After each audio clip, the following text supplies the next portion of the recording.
Tonni Tigraay Finfinnee jiraatan hiriira nagaa garee adda bilisa baasaa uummata Tigraay balaaleffatu taasisaniiru. Hiriirri kun ka'umsi isaa naannoo kiiloo 6 yoo ta'u, imbaasii Ameerikaa kan Finfinneetti argamu, imbaasii Ingilizii fi gamtaa Afrikaa fuulduratti sagalee isaanii dhageessaa turaniiru kanneen hiriiraaf bahan.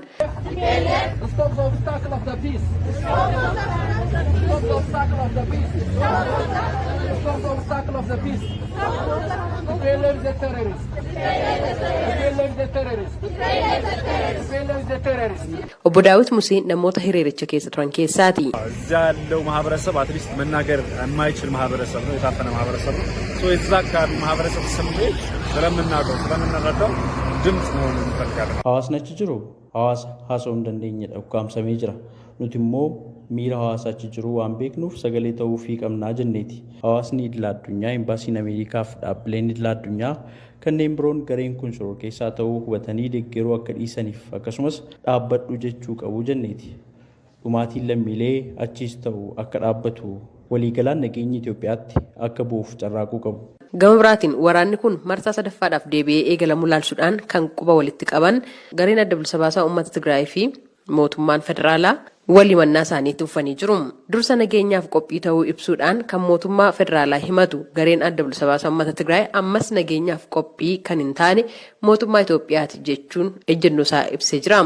Mootummaan Itoophiyaa marii nageenyaaf qophii ta'uu ibsaa tureeraa kan jedhan hiriira kaleessaa kan qindeessan obbo Salamoon gareen adda bilisa baasaa uummata Tigraay nageenyaaf qophii ta'uu qabatamaadhaan hin mul'isne jechuun qeeqani.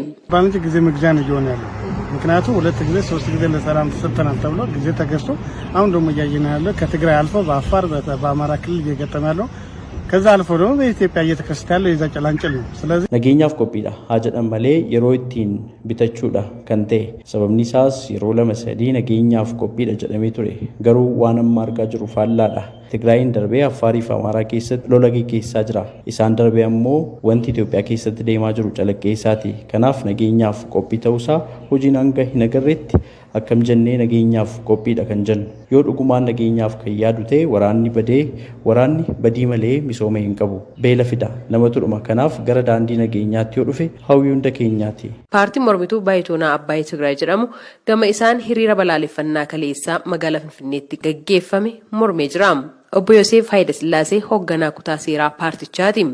ለምሳሌ የትግራይ ተወላጆች ሆነው የብልጽግና አባላት ያሉት አሁን እነሱ የራሳቸው የህወሓት አባላት የነበሩ ናቸው ማለት 95% የሚሆነው አመራርም የነበሩ አባልም የነበሩ ናቸው ማለት ነው። dhalattoota Tigraay ta'anii miseensonni paartii badhaadhinaa miseensota Abuut Duraaniiti. Harka 95 ol hooggansa irras miseensotas turan jechuudha. Kanaaf haalli kun akka nagaan hin xumuramne kan taasisaa jiran keessaa isaani jennee amanna.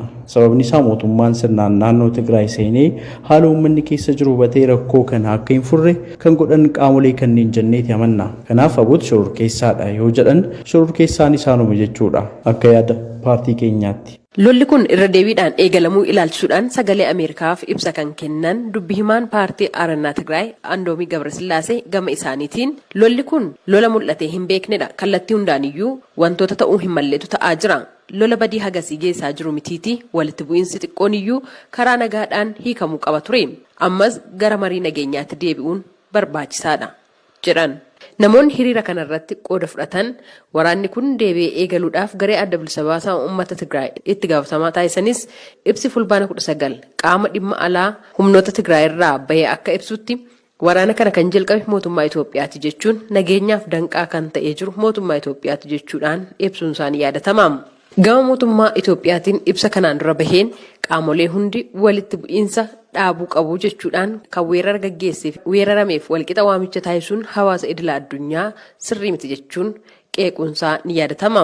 Haa ta'u malee hanga ammaatti adeemsa jiruun waraana kan dhaabuudhaan gara mariitti deebi'uudhaaf wanti mul'achaa jiru dhibus fulbaana 28 fuulduree kana dhufaa jiru Afrikaa kibbaatti mariin nageenyaa kun akka jalqabamuuf gamtaan Afrikaa qaamolee lamaan xalayaadhaan gaafatee jira.